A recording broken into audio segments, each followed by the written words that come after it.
Pensa numa monarquia que porta os kits e ostenta uma vida de patrão, enquanto o povo passa fome e só vive para trabalhar. Esse povo zoado ouviu umas ideias novas de uns intelectuais que colocavam a culpa toda da desgraça na monarquia. Eles adotaram essas ideias, claro, se uniram e foram cobrar o cara. Aí, rei, tá mó ruim aqui, hein? Melhor sair saindo. Ah, não sai não. Firmeza, então a gente tira na marra e acaba com essa palhaçada de monarquia, tá ligado? Salve, salve, meus queridos, minhas queridas, Professor Lelo na sala com um caldeirão de informações para alimentar o apetite por conhecimento. Esse é o canal Caldeira da História, o seu informativo educacional sobre os piores e os melhores casos da história da humanidade.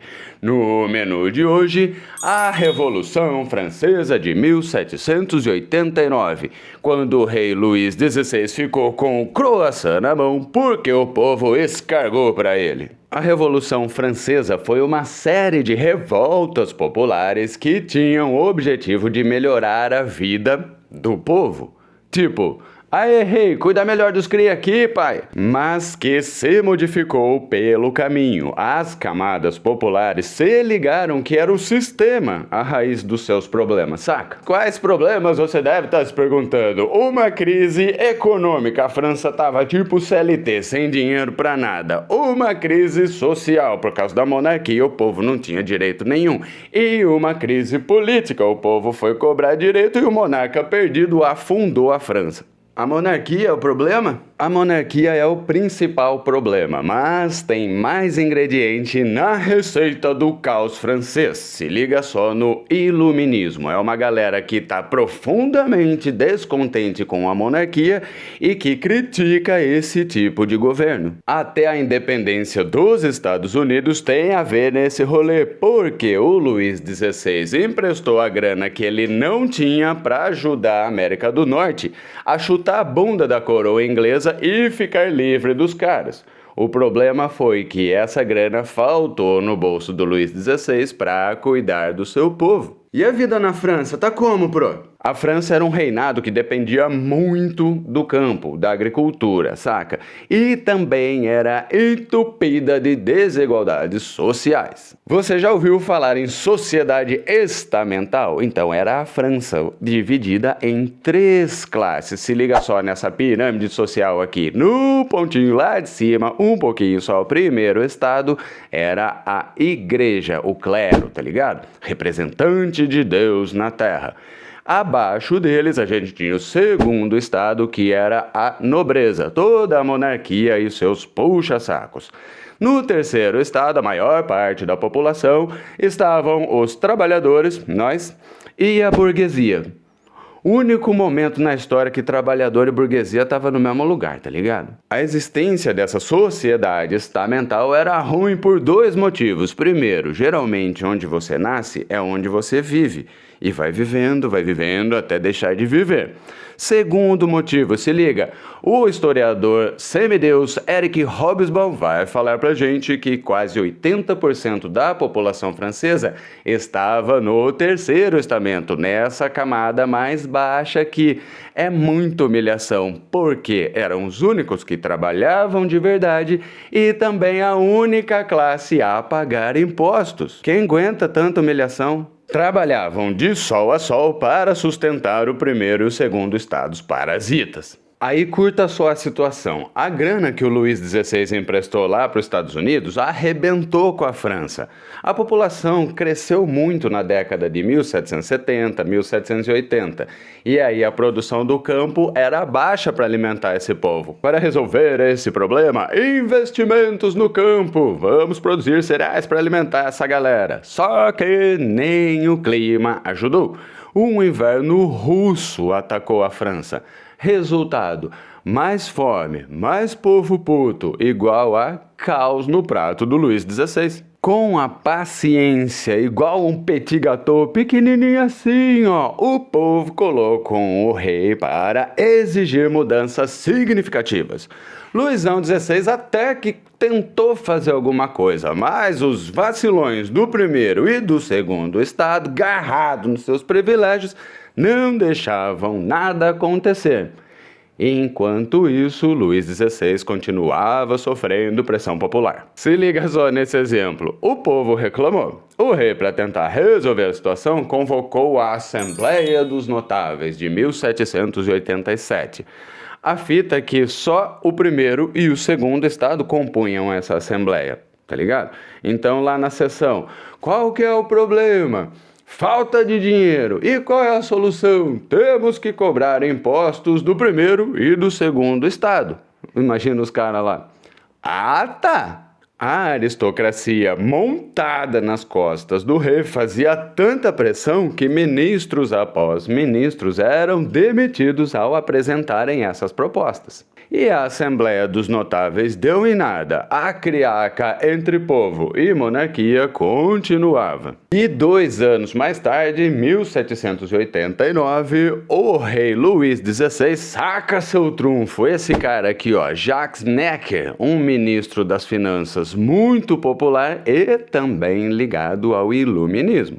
E na Assembleia, o Jacques Necker já chegou mandando a braba. O dever do Estado é garantir o pão para todos. Aí você imagina o rei ali no canto da sala. Pô, Necker, você me quebra, mano.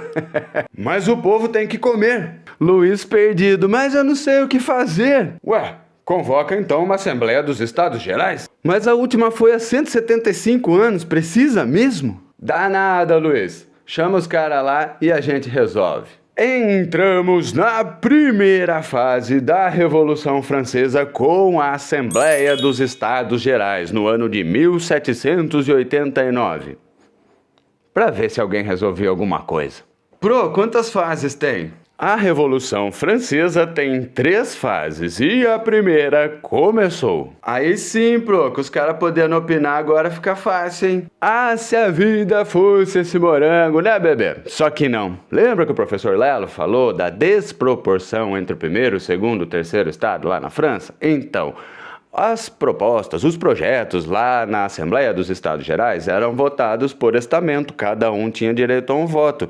Então é claro que o primeiro e o segundo estamento se uniam para barrar as propostas do terceiro estamento. Ainda em clima de reivindicação, o terceiro estado pediu maior número de delegados, para ser proporcional aos 80% da população que estava ali naquele terceiro estamento, saca? E ainda votação por cabeça, para que esses delegados do terceiro estado pudessem votar a favor dos projetos do terceiro estado.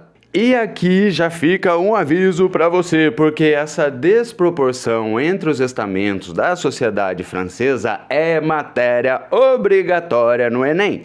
Fica ligado aqui no Caldeira da História para levar esse ponto para casa, Leleque. A fita é que Luís XVI demorou para abalar porque queria equilibrar as disputas sociais e acalmar o reino. Mas o terceiro estado se ligou na lenga-lenga do rei, se emputeceram, se separaram da Assembleia dos Estados Gerais e criaram a sua Assembleia Nacional Constituinte, colocando aí já a ideia de uma Constituição. Se liga que é uma tentativa de diminuir o poder do rei frente ao direito individual. Olha o iluminismo aí, gente! Se liga nos ingredientes desses caras aí. Criação do Direito do Homem e do Cidadão, ano de 1789. Um documento que vai falar sobre os direitos individuais e coletivos para começar a equilibrar aquela sociedade. Extinção do direito feudal sobre a terra. É uma espécie de reforma agrária que rolou lá na França, dividindo as terras para o povo. E a criação da Constituição Civil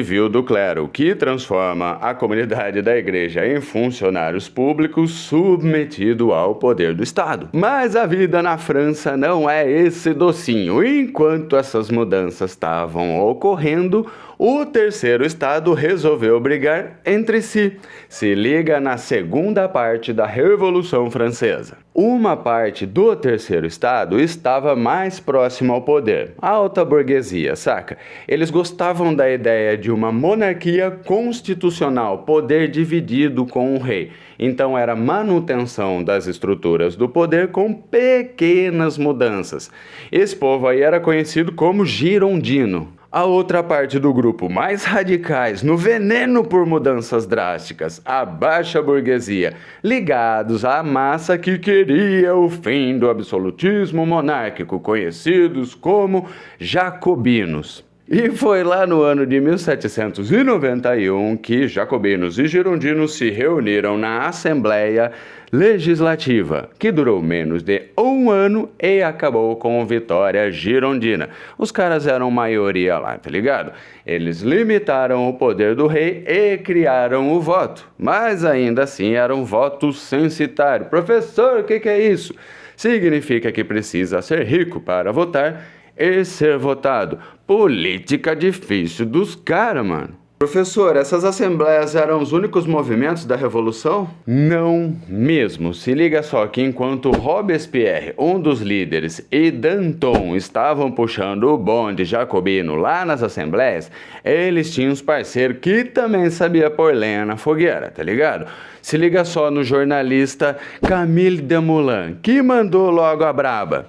Eles vão matar todos vocês. Repressão violenta, saca? E seu parça Jean-Paul Marat exibindo o contrato social de Rousseau, gritando pra galera: o homem nasceu bom, mas as instituições cagam em tudo.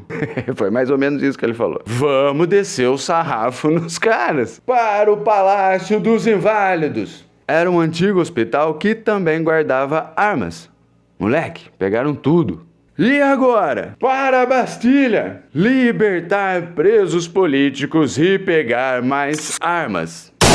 Essas horas a França tava que era um prato de escargot. Não parece gostoso e não é bonito de nenhum lado. A conquista de direitos mais a Constituição Republicana fez o primeiro e o segundo estados fugir da França com o croissant na mão, pedir ajuda para voltar moendo os revolucionários. As monarquias vizinhas, com medo do caldo francês espalhar por suas cozinhas, até tentaram ajudar, mas tomaram uma coça da Guarda Nacional, formada por revolucionários, uma pá de nego que veio entoando o canto de guerra para o exército do Reno desde a cidade de Marseille.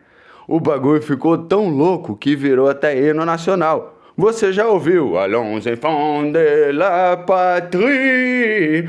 A França tá pegando fogo, mano. No apetite para buscar ajuda e manter seu trono, fugir dos revolucionários, o rei Luís XVI também fugiu. Ou tentou. Fugiram no sapatinho, pianinho, né não? Foi sim, pra ninguém ver. Só que não. Mano, eles montaram uma comitiva, umas 15 carroças entupidas de mala, de bagagem.